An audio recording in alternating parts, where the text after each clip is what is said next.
कभी हंसते हो कभी रोते हो।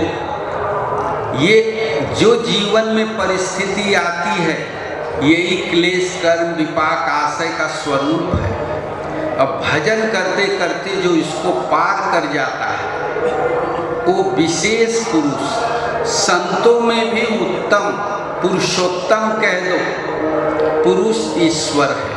हम ही आप में से कोई ईश्वर हो जाएगा तो ईश्वर परमात्मा ये कोई बाहर भगवान नहीं खड़े हैं, एक पोस्ट है, स्थिति है।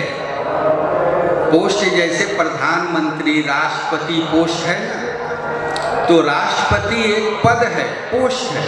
प्रधानमंत्री एक पद है, पोस्ट है।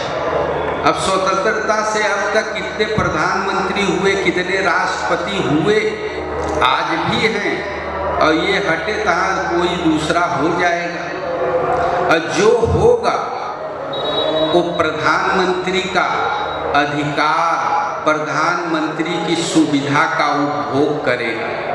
जो राष्ट्रपति होगा तो राष्ट्रपति के लिए जो महल मिला है उसमें रहेगा, उसके अधिकार का भोग करेगा, सुविधा का भोग करेगा। उसी तरह परमात्मा ईश्वर एक पोस्ट है, पद है। जगह जगह कहते हैं ना, यह चरित जे गावई हरि पद पावई तेन परई भव कूपा। हरि पद, पद माने क्या होता है? पोस्ट होता है, स्थिति होता है। हरि एक स्थिति है, शंकर एक स्थिति है, ईश्वर एक स्थिति है, जिसे उस स्थिति को आपको पाना है।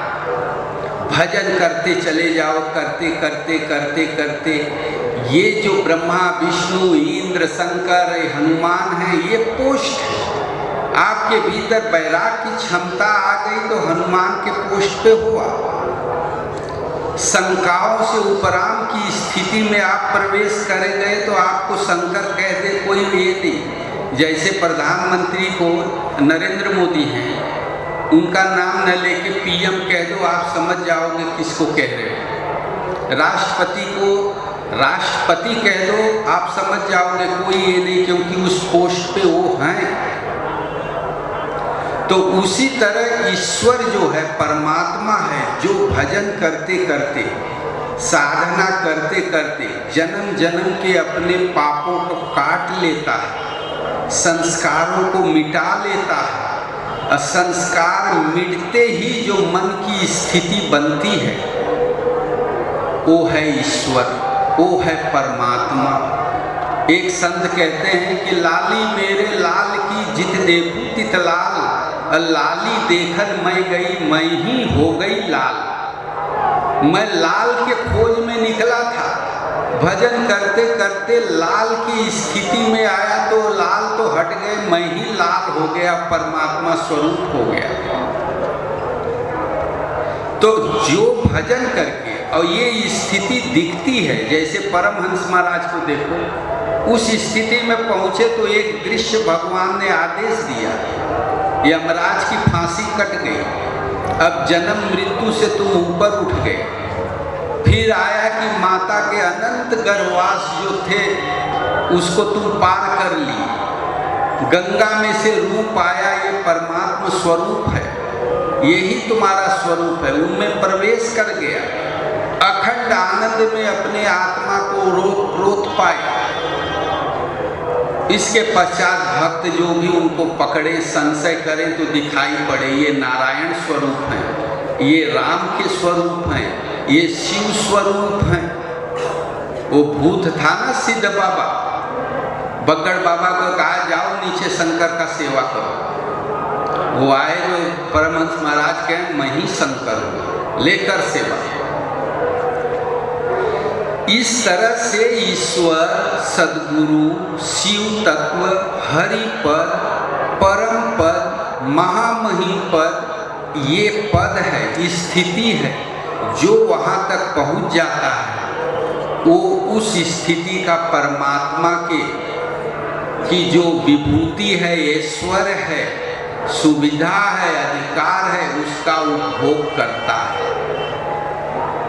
वही ईश्वर है और बाहर कहीं ईश्वर नहीं। जब ऐसे संत सद्गुरु भाग्य से आपको मिल गए, उनके प्रति आप समर्पित हो गए, तो आप किस स्तर के साधक हो, कितना पुण्य कितना पाप, इसका रेशियो देखते ही समझ जाते हैं। और उसी के अनुसार आपको साधना की विधि बताते हैं, उसे पकड़ो और उसको अपने में स्वभाव में ढालने लगे श्रद्धा पूर्वक।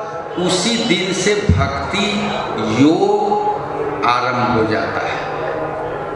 और उन महापुरुष, अब आप कहो यही कारण है कि ये बात गले नहीं उतरती। आप सद्गुरु को देखोगे तो कहीं जन्मे हैं, किसी जाति के हैं, साधना किया, स्थिति पाए, खाते पीते, बीमार होते हैं, बोलते हैं, तो मन में एक भावना होती है, जीवित प्राणी भगवान कैसे हो सकता है।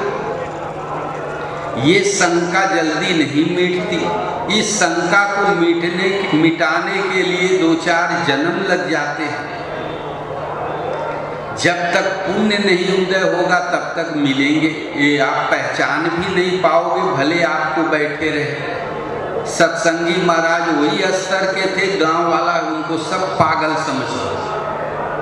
बड़े बड़े पैसे वाले आए, कहे लंगड़ू तू, बोले हाँ बाबू साहब आओ, पैर छू ले। जब उनका शरीर छूट रहा था, छूटने का समय आया, तो लोग ले आए। महाराज जी थे, झारकुंडी महाराज, अनसुईया महाराज, पालकी में बैठा के ला रहे थे अनसुईया। तो गांव के जमींदार धोती कुर्ता पहने, छाता लिए निकले, जान रहे कि वही हैं, फिर भी आके कहे अरे भाई ये ठाट बाट आज किसका है। वो सुन गए, पालकी से मुंह निकाले, बोले अरे बाबू साहब बहुत दिन पे दर्शन दिए, आओ पैर लागत है, पैर लागत है। कूदने लगे तो लोग पकड़ लिए, बोले ओ लंगड़ुआ तू है, आज तेरा बड़ा साजबाज सजा है, क्या बात है। कह रहे बाबू साहब ये सारे लड़के हमें बैठा दिए पालकी में, नहीं तो हम कहाँ इस योग्य के थे। बोले अच्छा अच्छा चले एक दिन तू पालकी में बैठ ले। कह के जब दूर गया वो, तब खूब हंसे। हंसने का अर्थ था कि इतने दिन हम यहाँ आए, तुम समझ ही भी नहीं पाए कि हम संत हैं कि भिखारी हैं। तो जिन संतों ने ऐसी स्थिति में गुजार दिया जीवन, उनको तो कोई नहीं जाना, जबकि वो भी शिव स्वरूप थे, हरि स्वरूप थे, ईश्वर स्वरूप थे। और जिन्हें भगवान ने संसार में थोड़ा कल्याण के लिए भेजा, उनको सब जान गए। कृष्ण को, राम को, बुद्ध को, महावीर को, ये लोग को सब जान गए। इन्होंने उपदेश दिया, कल्याण किया।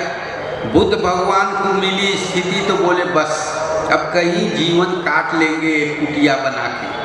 आदेश हुआ कि कुटिया बना के जीवन मत काटो, जो पुण्य आत्मा है उनका कल्याण करो। लग गए कल्याण में। आज बुद्ध को सारा विश्व जानता है। तो जिसको लोगों ने जाना उसको तो भगवान मान लिए, राम को मान लिए, कृष्ण को, बुद्ध को, महावीर को।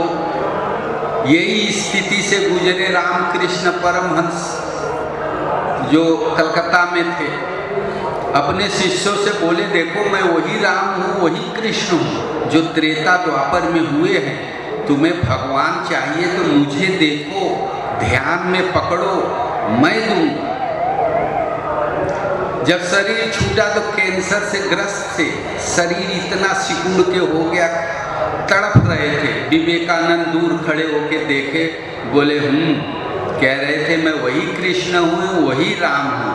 इतने क्लेश पूर्वक शरीर छूट रहा है, विचार कर रहे थे। इतने में रामकृष्ण परमहंस महाराज सिर उठाए, बोले नरेंद्र मैं वास्तव में वही कृष्ण, वही राम हूँ, उन्हीं का पवित्र आत्मा हूँ, वही स्वरूप, वही पोस्ट पे हूँ। अब भी तू शंका करता है। दौड़ के आए, चरण पकड़े, खूब रोए, तब भी ये बात गले नहीं उतरी। जब अमेरिका गए, हर जगह हर स्थिति में वो रामकृष्ण परमहंस महाराज को दर्शन मिले, मार्गदर्शन मिले।